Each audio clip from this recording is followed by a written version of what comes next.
ఈరోజు మేము జీవామృతం తయారు చేస్తున్నామండి. దానికోసమని 10 కేజీల ఆవు పేడ తీసుకున్నాము. ఇది పొద్దున్నే ఆవు వేసిన పేడ ఉండాలి, ఫ్రెష్గా ఉండాలి. దానికోసమని ఆవు పేడ, ఆవు మూత్రం ఇందులో వేసేసి ఇది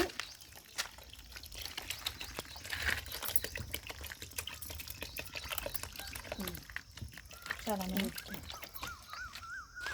అలాగే శనగపిండి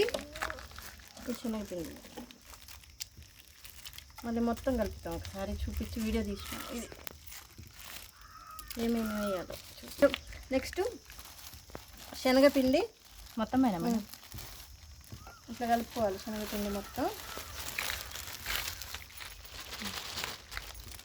ఆవు పేడ, ఆవు మూత్రము దీంట్లో ఇలా కలుపుకొని బెల్లం నీళ్ళు కూడా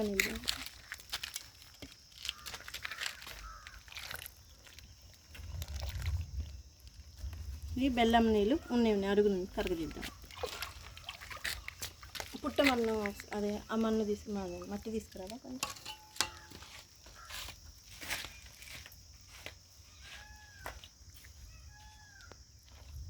ఒక గుప్పెడు తీసుకురా.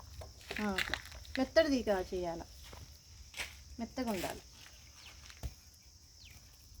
డొల్లు ఉంటుందిగా ఇట్లా ఇట్లా అంటే వస్తుందిగా.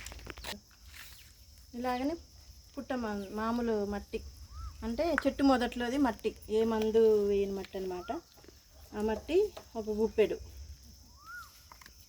ఏమంటే మనం ఆవు పేడ, ఆవు మూత్రం, శనగపిండి, పుట్టమన్ను, బెల్లం ఇవన్నీ కలిపి బాగా కలుపుకోవాలి. బాగా లిక్విడ్లా చేసుకొని మళ్ళీ ఇప్పుడు మనం 200 లీటర్స్ డ్రమ్ములో ఇదంతా పోసి 2 డేస్ క్లాక్ వైజ్ తిప్పాలన్నమాట. యాంటీ క్లాక్ వైజ్ కాదు, ఓన్లీ క్లాక్ వైజ్.